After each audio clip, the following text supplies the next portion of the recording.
Here in Marcus Mansion, I will finally have the weapon I need, and now I will be able to take on the world.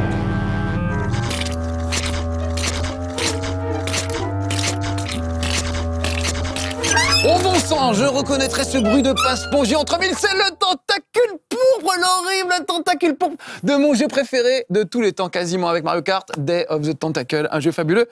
Et regardez qui y a au bout du tentacule, du tentacule, non pas de la tentacule, Monsieur Julien Pirou en personne, le professeur Pirou. Je m'incline devant tant de connaissances dans un corps si jeune. Parce que moi, je suis vieux, j'ai connu tout ça, mais ça m'hallucine à chaque fois que toi, tu connaisses tous ces trucs de mon époque. Mais moi aussi, tu vois, j'ai ramené ma version du jeu, achetée avec mes petits sous de collégiens. D'étudiants, et oui, voilà, 100 francs, édition 100 francs budget. à l'époque, c'est vrai. Alors moi, j'ai la version plus chère. Venez, les petits amis, viens Julien, je vais te faire voir ma collègue à moi, comme d'habitude. Moi, j'ai la version de bourgeois, évidemment, c'est-à-dire la version boîte d'époque sur Amiga, attention, c'est quand même un peu classe, avec le manuel, le manuel des astuces en plus, que tu n'avais pas, toi. Nous, on n'avait pas dans cette version. Ils avaient économisé un petit peu, mais ça reste un grand jeu. De toute façon, on s'en fout de ce qu'il y a dans la boîte. Le goodies unique. Ah bah ça, c'est une téléspectatrice. Je la remercie d'ailleurs, elle me l'a tricoté avec Abour, c'est magnifique. Et puis surtout, bah voilà, c'est le CD qui compte, la boîte. Aujourd'hui, on fait un chez Marcus rétro, un retour vers chez Marcus. Ça fait plaisir de se retrouver ce jeu qui est juste fabuleux. Ça fait partie de l'histoire du jeu vidéo, Julien, on est d'accord? Ah oui, c'est un des piliers. Puis ça reste considéré un des jeux les plus drôles jamais faits. C'est vrai, un des plus beaux, Enfin, vous allez voir qu'il est parfait. Juste, on voulait vous montrer Rogue Leader. En plus, regardez la couverture. Bouge, ça c'est quand même assez hallucinant. C'est un bouquin qui reprend toute l'histoire de LucasArts, qui est assez fabuleux. Je crois que je vous l'ai déjà fait voir. Il y a plein d'artworks intéressants sur les tout débuts de LucasArts. Et évidemment, ça parle de Maniac Mansion, l'ancêtre de Day of the Tentacle, où on peut voir des premières couvertures, etc. Et puis ça parle aussi, évidemment, de Day of the Tentacle, si je retrouve la page, avec aussi des croquis incroyables. Mais ce qui est génial aujourd'hui, c'est qu'on va pas ressortir le jeu d'époque tout à fait. On va prendre la remasterisation. Ils avaient fait ça pour Grim Fandango déjà, et pour Monkey Island. Et ben aujourd'hui, on joue à la nouvelle version de Day of the Tentacle. Take on the world.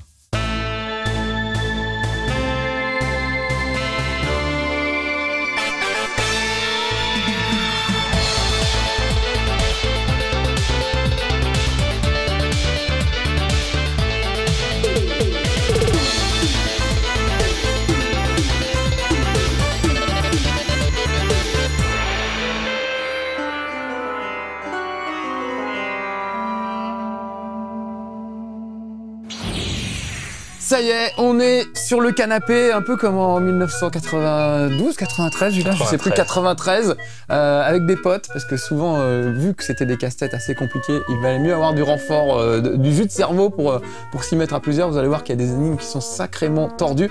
Et regardez comme c'est pixelisé, voilà, ils ont respecté les graphismes de l'époque. Je trouve ça assez super. Et c'était un des premiers jeux, ça a l'air de rien, mais tout cet inventaire en dessous, c'était super nouveau en fait. C'était vraiment un truc qu'on n'avait pas vu avant. Avant, il fallait taper du texte. Il fallait taper prendre, clown, pousser clown, par exemple. C'était l'innovation de Maniac Mansion, d'avoir cette interface. Eux, ils avaient encore plus de verbes à l'époque. Mais après Monkey Island, on petit à petit simplifié ça. Et puis ensuite, avec Full Throttle, ils sont passés sur une interface ultra simplifiée où c'était juste le pointeur de la souris. Ouais. Mon Dieu. Oh, le tentacule se prête. La tentacule. La tentacule, hein, voilà. C'est une grosse faute parce que on rappelle les petits amis, c'est le tentacule. Donc voilà, moi ça m'a fait perdre des points sur des contrôles, ce jeu. Ah merde alors, merde, Bon, j'ai dû perdre un point sur un contrôle. Alors ça va. Dire ça au pluriel, c'est sûrement. Mais c'est troublant. Après, une fois qu'on le sait, ça va, mais c'est vrai que c'est assez troublant.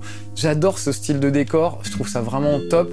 Il y a les commentaires des programmeurs pendant le jeu d'ailleurs, si vous voulez les écouter par moment. Et ils expliquent que quand ils avaient fait Monkey Island, le graphiste avait fait Monkey Island, et il trouvait que on scannait ses dessins et on perdait beaucoup de qualité. Donc il s'est dit, je vais faire des trucs plus anguleux avec des traits plus simples pour pas perdre en qualité. Ouais, et voilà ce qu'il a fait. Steve Purcell, Peter Chan qui faisait les graphismes à l'époque. et qui étaient des dieux. Hein, on va Ah, dire. carrément, carrément.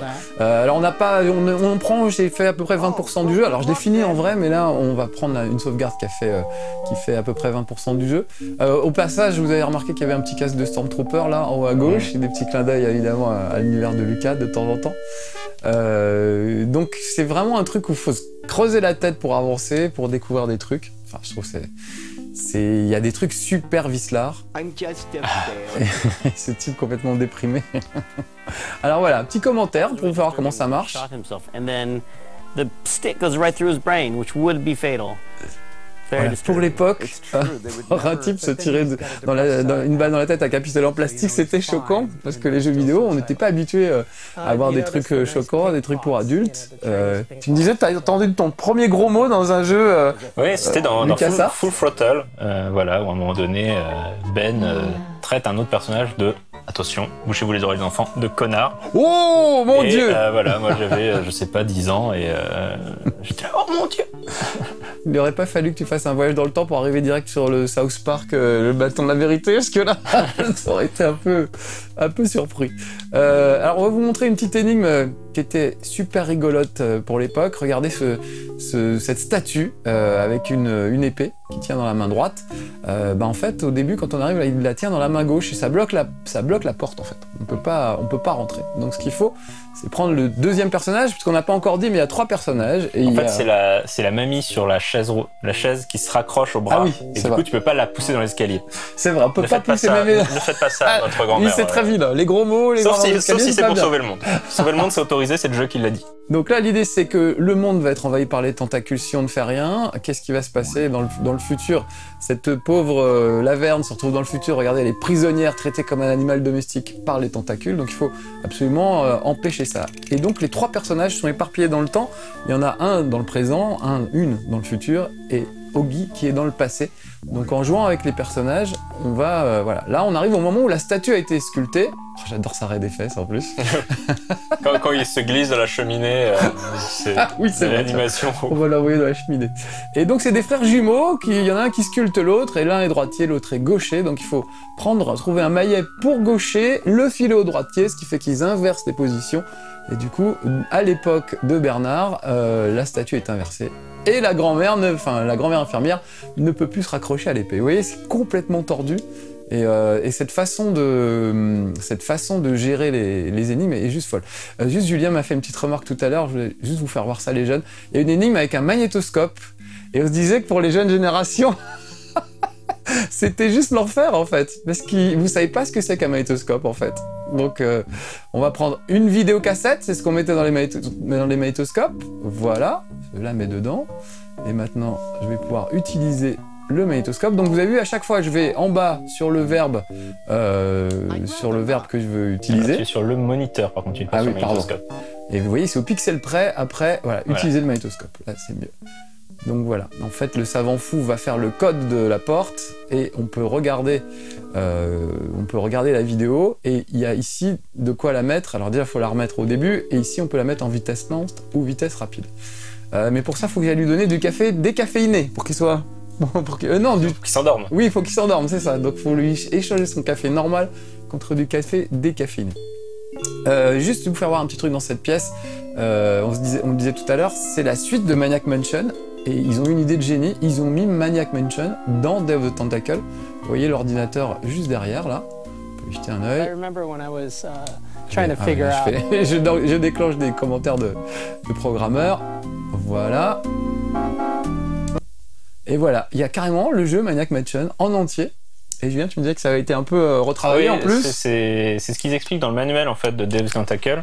Où voilà, en 5 ans qui sépare Maniac Mansion de Day of the Tentacle, il y avait quelques énigmes, quelques petits détails qui les turlupinaient un petit peu.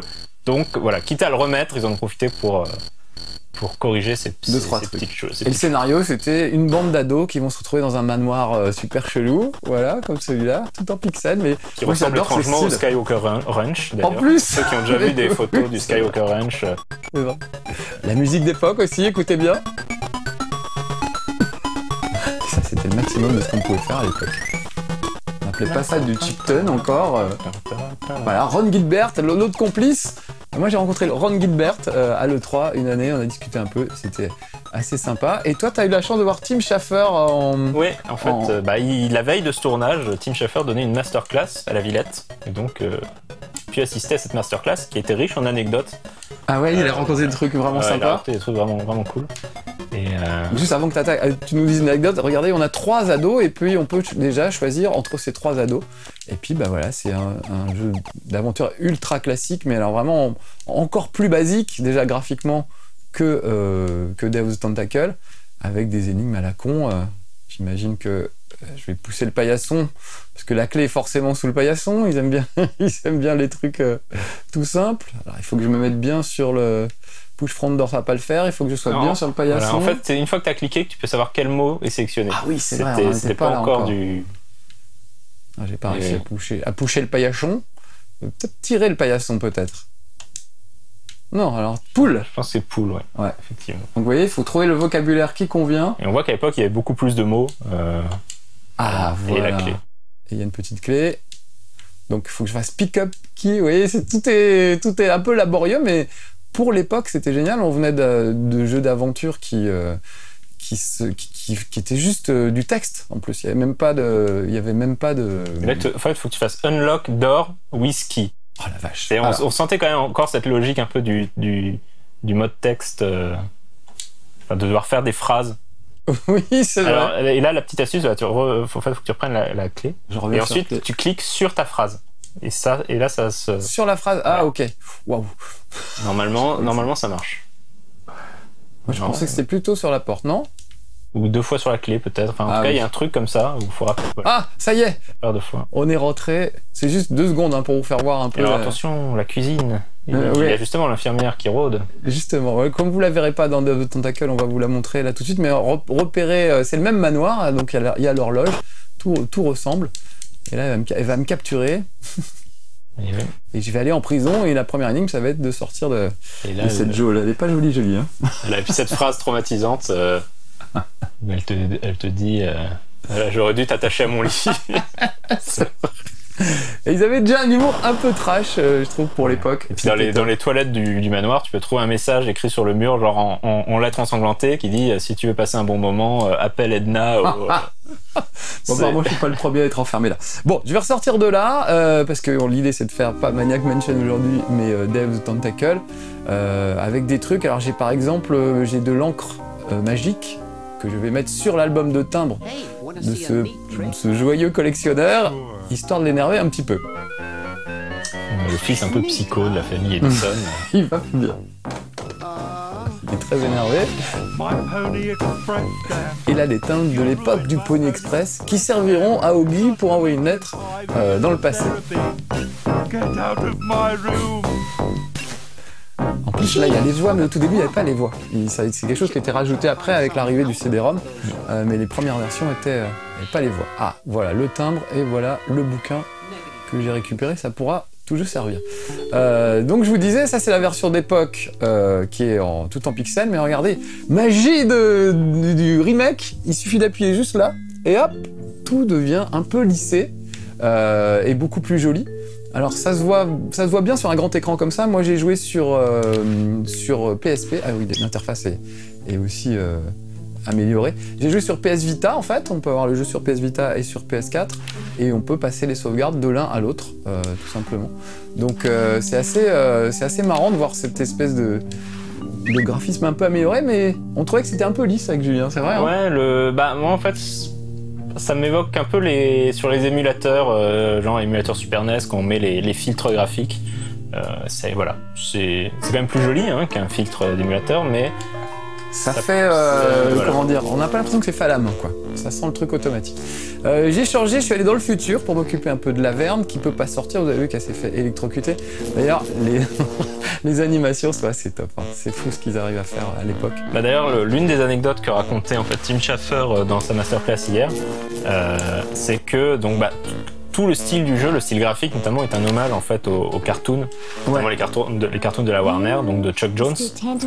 Et en fait, l'équipe, Bunny, tout ça. Voilà, Bip Bip et le coyote, voilà, c'est le maître du gag et du Ouais, on du sent, timing ça du se gag. sent dans le truc. Et du coup, le management de LucasArts dit ah bah vous savez quoi, on va faire venir Chuck Jones dans le studio C'est classe. et comme ça vous allez lui montrer le jeu et puis on utilisera une citation de ce qu'il aura pensé du jeu puis comme ça on pourra mettre ça sur la boîte.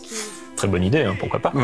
Mais donc ils font venir Chuck Jones, voilà, qui passe 2 heures avec l'équipe de développement, qui leur fait un peu des commentaires sur pour les animations vous devriez faire ci, vous devriez faire ça, voilà, des petits petits il partage un peu conseils son sympas, quoi. expérience. Mais sauf qu'en fait, il dit rien vraiment sur le jeu d'exploitable sur la boîte, quoi. Ouais. Et puis après avoir fait son tour du studio, ils savent plus trop quoi lui faire faire. Et là, ils sont juste Chuck Jones en fait qui se tourne vers l'équipe et qui leur fait mais pourquoi je suis là?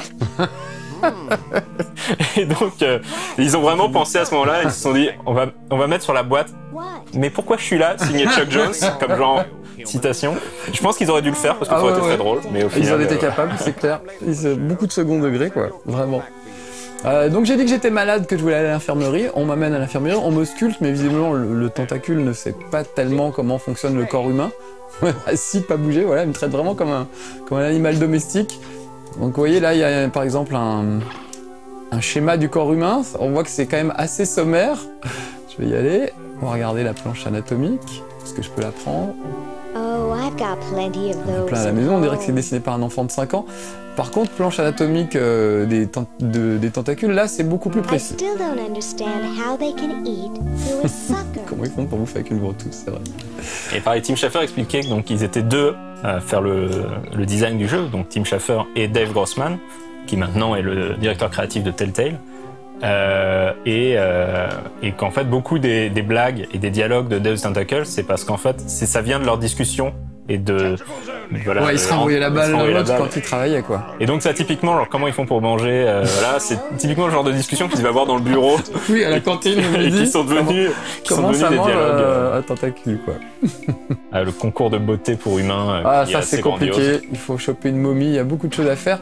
Ce qu'on va faire, on va essayer de faire un costume de tentacule pour cette brave laverne. Donc pour ça, il faut qu'elle sorte à l'extérieur et qu'elle rejoigne les toilettes, puisqu'en fait ils ont, pour ceux qui ne connaîtraient pas l'histoire, au tout début de l'histoire, ils sont dans des cabines de WC tous et ils sont éparpillés dans le temps. C'est un savant fou, le Dr Fred, qui les envoie dans le temps à bord de cabines de WC. Le Chrono John. Le Chrono John, le Chrono Chiotte, je sais pas comment on dit.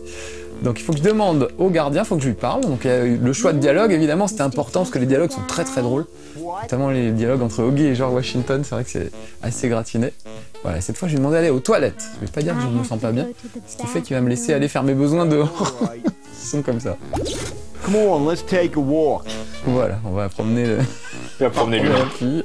C'est vraiment ça. Okay, human, do your Faites business. vos besoins.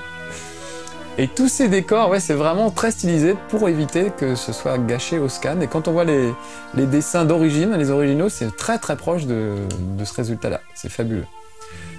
Alors voilà les toilettes. Et dans les toilettes, je peux mettre des objets que j'ai récupérés. Donc là, par exemple, j'ai récupéré la planche anatomique. Voilà. Je vais la mettre dans les toilettes.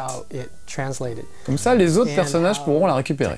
On voit le commentaire audio avec Ah bah voilà. Peter Chan justement qui explique ce que tu racontais sur les... I knew to overcome that challenge was to simplify the backgrounds, so then I could eliminate most of those Ouais, bon, je vais floating. passer le commentaire, mais vous écouterez, franchement, c'est super intéressant.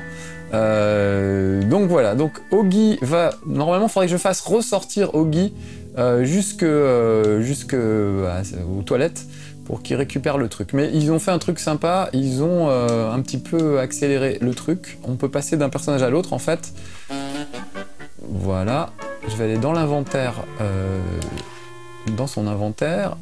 Ah non, j'ai déjà mis, il faut que j'aille... Non, faut vraiment que j'aille le chercher. Normalement, je pouvais le passer directement dans l'inventaire. Je suis pas obligé d'aller dans les toilettes. Bah, ça va nous permettre de faire un peu le tour avec Oggy, on verra. En fait, oui, mais déjà dans le jeu à l'époque, en fait, tu pouvais faire ce raccourci où tu faisais donner objet directement sur le portrait. Et ça passait, on n'avait pas besoin de faire tout le petit cheminement. Ah oui, ça c'est les pères fondateurs. Il y a tellement de choses à voir dans ce jeu. Avec George Washington et les autres, ils sont en train d'écrire la Constitution des États-Unis. Et George Washington qui regarde par la Est-ce fenêtre. que tu peux lancer mon dialogue préféré du jeu? Ah, si tu veux. Le dialogue de... Excuse me. Voilà. Vous ressemblez à George Washington. Vous n'êtes pas président. Ah, tu l'as sûrement déjà, j'ai déjà passé. déclenché du coup. Weren't you president or something? Mais oui, le paradoxe temporel dans... I chosen president unanimously. I'm very well connected. Do you think I should be the ecology president or the education president? Il y a des trucs qui sont pas tellement... Bon, je vais pas entamer le dialogue, mais on va y aller. Alors, il faut savoir qu'il y a une anecdote connue aux États-Unis, pas tellement chez nous, où George Washington, quand il était petit, a abattu un cerisier à la hache pour essayer la hache que son papa lui a offerte. Donc là, dehors, il y a un arbre à kumquat. Il faut repeindre les kumquats en rouge pour qu'il imagine que c'est un cerisier. Et du coup, il va aller abattre le cerisier dans lequel la verne est coincée dans le futur. Donc vous voyez, c'est vraiment tordu. Et c'est des anecdotes qu'on connaît pas trop, nous, en France. Et du coup, le traducteur avait mis dans le manuel du jeu des petites notes de traduction pour expliquer un peu cette anecdote, pour que les joueurs français soient pas complètement perdus. Alors voilà, là j'ai récupéré la planche anatomique. La vieille cabane au fond du La jardin. vieille cabane, oui c'est ça, c'est du Francis Cabrel. Et en fait, ce qu'expliquait Tim Schafer hier à la masterclass, c'est que donc après avoir été les padawans de Ron Gilbert sur Monkey Island 1 et 2, Dave Grossman et donc Tim se sont vus, ils ont eu l'opportunité de faire leur propre jeu. Donc voilà, grosse responsabilité. Enfin seul. Et il se trouve que du coup, sur le coup, voilà, avoir une idée de jeu, quelque chose à proposer, c'était un peu terrifiant. Il savait pas trop quoi proposer. Et Ron Gilbert avait déjà des notes, un début d'idée, de pitch pour un Maniac Mansion 2. Où il y avait voyage dans le temps. Ouais, avec. Alors, juste avant que tu continues, je prends les planches anatomiques et je les remplace par le drapeau des États-Unis que cette couturière était en train de créer. Du coup, le drapeau des États-Unis dans le futur ne sera plus celui-là, mais sera ça. C'est-à-dire ça a la forme d'un tentacule. Voilà. Et maintenant, ça va servir de costume à la Verne. Il va falloir qu'on le récupère. Donc voilà, vas-y, continue l'anecdote. Excuse-moi. Et donc, voilà, Ron Gilbert avait ce pitch, quelques pages, où il y avait déjà cette idée que les trois personnages, comme dans Maniac Mansion, étaient cette fois-ci éparpillés à des époques différentes. À part ça, il n'y avait pas vraiment d'idée. Hein. Mais il y avait ce concept du voyage dans le temps. Et en gros, Tim Schafer et Dave Grossman ont fait « Oui, bon, on va faire ça. » On y va. Et ensuite, Ron Gilbert est parti pour fonder Humongous Entertainment, où il a fait Pyjama Sam et autres jeux ludo-éducatifs. Et Total Annihilation. Parce que le grand écart. Plaisir. Là, je récupérais une petite manivelle, ça va servir pour la Verne. Ce puzzle m'a bloqué des jours durant à l'époque. Voilà, parce que je faisais tout sauf prendre la manivelle. Ok. Voilà, j'étais persuadé que ça serait plus compliqué que ça en fait. Je pensais qu'il allait falloir la dévisser, j'utilisais la pièce, genre il faut dévisser, tu vois. Et voilà, après plusieurs jours, j'ai juste fait prendre la manivelle et je me suis cogné la tête contre le mur le plus proche. Voilà, grâce à nous, vous bloquerez pas sur la même énigme que Julien. Donc voilà, donnez la manivelle à la Verne, vous voyez. En fait, ça passe par les toilettes, mais voilà, il fait une ellipse. Il fait une petite ellipse, ça nous évite de faire tout le chemin que j'ai fait tout à l'heure. There's something in the Chronojon. Voilà, donc elle va pouvoir le récupérer. Je vais retourner sur la Verne et normalement... Ah ben non, c'est la manivelle, oui, je n'ai que la manivelle. Il faut que je monte sur le toit maintenant pour récupérer... Il faut que je monte sur la cheminée pour récupérer le drapeau américain en forme de tentacule. Yoo-hoo, Mr. It's about time. Tu le fais bien, t'as un bon accent anglais. Tu as été élevé dans une école à Oxford ou un truc comme ça? J'ai été élevé avec Dave Tentacle. Eh ben, c'est marrant ce que tu dis parce qu'il y a beaucoup de gens qui à l'époque ont appris l'anglais pour jouer aux jeux vidéo et notamment les jeux d'aventure quand ils n'étaient pas encore disponibles en français pour certains. De la même façon que vous, les petits amis, vous apprenez le japonais pour lire des mangas. Bah, nous, on a appris l'anglais en grande partie pour les jeux vidéo et pour Donjons Dragons. Je sais que tu es un gros fan de jeux de rôle. Tu avais ton émission consacrée aux jeux de rôle sur No Life. Les règles étaient en anglais. Enfin, je sais pas, à ton époque peut-être que c'était en français, mais moi, à mon époque, c'était en anglais. Ouais, moi, c'est le jeu de rôle papier, j'y suis venu plus tard, mais c'est vrai que les premiers Might and Magic, par exemple, genre les Might and Magic 2 sur Mega Drive, qui étaient que en anglais. Donc là, voilà, t'étais obligé d'apprendre comment on disait une hache, une lance, une épée. C'est ça, voilà. On a un vocabulaire médiéval, crossbow, des trucs voilà. qui servent pas tous les jours. Arbalète, c'est pas un truc qu'on utilise tous les jours, mais ça peut servir. Ah, je vais monter par la cheminée. Bah, elle était là, la cheminée. Oui, elle était là. C'est une cheminée moderne. Hein. Tout ça, c'est le même manoir, évidemment, mais dans le futur, dans le passé ou dans le présent. Voilà, elle est fine, elle peut y arriver assez facilement. Voilà, je récupère ma petite manivelle. vais l'utiliser avec le boîtier. Voilà. Maintenant, j'utilise la manivelle. Vous avez vu que l'interface a été simplifiée. Ah, tu l'as reprise. Ah mince, c'est pas ce que je voulais faire. L'interface a été simplifiée quand on n'est pas une quiche comme moi et qu'on sait s'en servir. Comme j'ai joué sur PS Vita, je suis habitué à tout faire à l'écran tactile et franchement, c'est très agréable. Je me demande même s'il n'y a pas une version, comment dire, iPad ou avec une tablette. Ça pourrait être pas mal, ça pourrait le faire. Ah, voilà. Je peux prendre le drapeau maintenant. Elle a l'air complètement débile, la Verne. Voilà, et maintenant je l'enfile.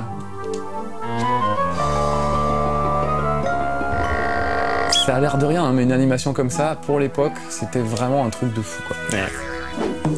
Donc maintenant que je suis déguisé en tentacule, certains tentacules peuvent me confondre avec un vrai. Alors il projette évidemment qu'utiliser le Take on the world, de conquérir le monde. Donc ils ont leur petit plan qui avance. C'est toujours plein de références à la culture populaire. On note que la voix anglaise va trop vite pour le sous-titre. C'est vrai. Par exemple, il y a une énigme, je vais passer les dialogues, on va continuer un peu. Il y a une énigme où il faut laver un carrosse pour déclencher un orage, pour que Benjamin Franklin fasse ses expériences avec son cerf-volant sur l'électricité. Tout ça pourquoi? Parce que tout le monde sait bien que dans la vraie vie, dès qu'on lave sa voiture, il se met à pleuvoir dans l'heure qui suit. Donc c'est normal que ça se passe comme ça. La tentacule, t'as raison, ils ont vraiment mis la tentacule partout, ils auraient pu quand même améliorer les choses. Vous voyez, maintenant je me fais passer pour une tentacule. Un tentacule, à chaque fois ça me trouble. Et elle va inscrire son humain à un concours de beauté, parce que ça les faisait beaucoup rire les concours de beauté pour animaux aux États-Unis. Ils aimaient bien se moquer de ça. Les chats, les chiens qu'on coiffe, auxquels on met des petits rubans dans les cheveux. Donc l'idée c'était de faire la même chose. Voilà, meilleur sourire, meilleure coiffure. Il va retrouver un dentier pour le meilleur sourire. Je crois que c'est des pâtes pour la meilleure coiffure, des nouilles, des spaghettis. Enfin voilà, et tout ça vient d'une époque à l'autre, comme vous l'avez vu, on passe toujours d'une époque à l'autre. Il va falloir trouver un humain pour servir de cobaye. En plus, elle est bien gaulée, elle est bien à son goût, très bien. Alors l'humain, eh ben je crois. Alors oui, il y a du level hein, pour le concours. Le plus beau sourire, il est là, carrément. On va aller regarder un petit peu. Alors s'il y a un commentaire à faire. Ils sont très bien habillés. They both seem to be very happy about something. C'est le concours du meilleur sourire, c'est normal. On n'a pas vu le docteur Fred encore. Je vais peut-être aller récupérer. Oui, juste, en fait, on note dans la partie avec Augie un truc dont on avait parlé. En fait, le docteur Lacave avait fait un Hidden Palace à ce sujet. Ouais. C'est-à-dire les apparitions de Sam et Max dans tous les jeux LucasArts. Ouais. Et donc là, voilà, il est là. Regardez, on va voir s'il y a un commentaire. Max Addix, his petard runneth over. A lamentable fate for such a patriotic dude. T'es pas né normalement, Max, à cette époque-là. Donc je vais revenir sur ce beau vieux Fred. Et on va rentrer on va aller au laboratoire, comme ça vous verrez les fameux Chrono John, enfin celui qui reste en tout cas, et le professeur. Peut-être il reste peut-être 1 minute ou 2, on a le temps de lui faire boire du café décaféiné, rien que pour l'animation. Donc voilà le chrono WC, et il manque un diamant. Un diamant, ça c'est la machine temporelle, c'est pas une DeLorean du tout là pour le coup. Ils ont pris une vieille Volkswagen visiblement, ils n'avaient pas trop les moyens. Voilà. Et avec un diamant factice. Oui, c'est vrai. Voilà, acheté par correspondance. Oui, c'est vrai. Ah, vraiment, enfin, voilà, on va pas vous griller toutes les énigmes, mais franchement, c'est un régal. Et même encore aujourd'hui, moi je l'ai refait, du coup, 30 ans après presque. Et vraiment, j'ai trouvé ça super. Alors, je prends du café décaféiné. Voilà. Et je vais le verser dans sa tasse. Il y avait tout ce côté, on dirait méta aujourd'hui, mais avec justement l'idée que LucasArts a fait un jeu vidéo basé sur le Dr Fred et que du coup ils ont touché de l'argent qui est sur un compte en Suisse qu'il faut récupérer dans la suite du jeu. Enfin, c'est vrai, oui, c'est vrai. C'est vrai qu'il y a vraiment une mise en abîme qui est assez géniale. Voilà, donc là il va monter au coffre et du coup il va faire le numéro du coffre. Nous on a besoin de récupérer le contrat. Et avec le magnétoscope que vous avez vu tout à l'heure, on pourra récupérer le code du coffre en mettant pas en avance rapide mais en vitesse lente. Et enfin, on aura le contrat. Et avec l'argent, on pourra acheter le diamant. Voilà, un petit... parce que je reprends justement ces histoires de LucasArts, Lucasfilm. En fait, c'est même pas l'histoire du jeu. En fait, c'est à cause de la série télé. Car je ne sais pas si tu le sais, Marcus. Attention, minute du geek, presque. C'est vrai, ça. Il y a eu une série télé, Maniac Mansion. Alors, j'ai jamais vu. Je sais qu'il y a eu ça, mais je l'ai jamais vu, ouais. Voilà, et c'est à ça en fait qu'ils font référence, puisque comme la série télé est supposée être basée sur le Dr Fred et sa famille, il est supposé avoir touché de l'argent génial. pour cette série télé. Et c'est une série animée ou C'est une série live, live, carrément. Qui est plus dans l'ambiance un peu Famille Adams moderne, quoi. Qui a pas énormément de rapport avec le jeu, il faut bien le dire. À part l'idée qu'il y a un météore qui s'est Ton écrasé. animation préférée, juste Voilà. Histoire de... Et voilà l'ancêtre du Dr Fred, qui était pas beaucoup plus, beau que son rejeton. What is it this time? Alors, il nous faut de la super batterie, on lui dit ce qu'il fait. I'm working on a new battery with an On a incredible marqué sur l'écran à gauche qu'il a déjà inventé le DOS, on sait pas pourquoi. Ouais, c'est 12. T'as les 12 et les danses. En fait, c'est pas DOS, c'est 12. Ah bon, d'accord, bah voilà, tu m'apprends D'où le le truc. petit apostrophe qu'on peut voir. Ah ok, je croyais que c'était une blague sur le DOS. Bah tu vois, j'invente des blagues qu'ils ont pas faites. Eh ben voilà, bon les amis, on va s'arrêter là. Et Julien, c'était un bonheur de t'avoir avec toutes ces anecdotes et tout. Tu vois, 9 ans de No Life et enfin j'ai l'occasion de venir chez toi. Mais oui, parce que depuis tout ce temps, il était jamais venu Julien, donc on s'est dit, il faut qu'il vienne. En plus, c'est une des dernières émissions de l'année, donc je suis super content et super fier de terminer avec toi. Comme des vieux cons sur un vieux jeu, comme on l'aime d'époque. Tiens d'ailleurs, je le remets en pixel, histoire qu'on finisse. Le vieux est nouveau pixelisé. à nouveau, puisque ouais. maintenant, toute une nouvelle génération va pouvoir découvrir ce jeu, et ça c'est chouette. Donc vous, les petits amis qui n'étiez pas nés à cette époque-là, allez-y, jouez à Day of the Tentacle. Il est vraiment top, il est pas très cher en plus sur le PlayStation Network. C'est un classique absolu, vous devez y avoir joué. Et si on en croit les rumeurs, Full Throttle pourrait être le prochain remasterisé, et ça serait vraiment bien aussi. C'est ça dans la masterclass de Tim Schafer. Ouais. Donc voilà. C'était teasé en tout cas. C'était bien teasé. On vous laisse avec ce demi-scoop, on va dire, les petits amis. Soyez sages, à bientôt, ciao. Ciao.